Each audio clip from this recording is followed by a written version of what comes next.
Welcome to Hybris News. My name is Suresh Kochari.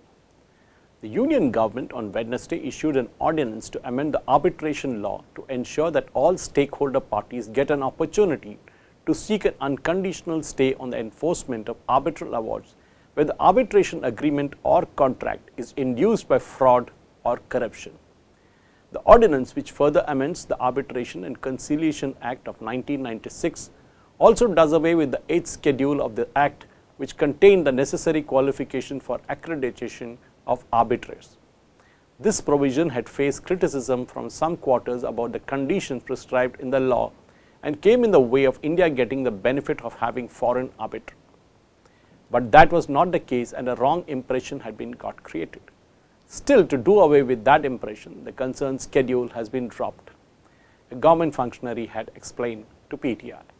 Now the qualifications are based on which arbitrators will be accredited will be prescribed by regulations which will be framed by a proposed arbitration council.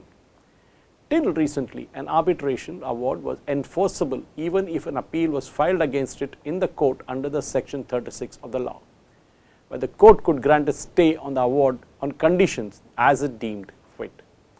As per the latest amendment brought through the ordinance, if the award is being given on the basis of an agreement based on fraud or corruption, then the court will not impose a condition to the stay the award and grant an unconditional stay during the pendency of the appeal if it has been challenged under section 34 of the arbitration law.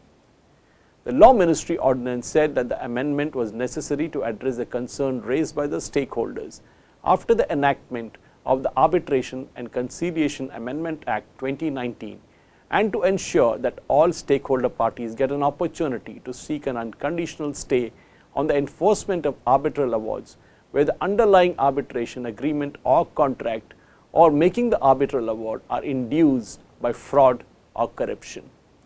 In section 36 of the Arbitration and Conciliation Act 1996, subsection 3, after the proviso, a clause has been inserted which states that provided further that the court is satisfied that a prima facie case is made out, A, the arbitration agreement or the contract which is the basis of the award, or B, the making of the award was induced or affected by a fraud or corruption, it shall stay the award unconditionally pending disposal of the challenge under section 34 of the award. The provision will come into effect retrospectively, that is very important, retrospectively from the October 23rd, 2015, the ordinance states. Thank you for watching.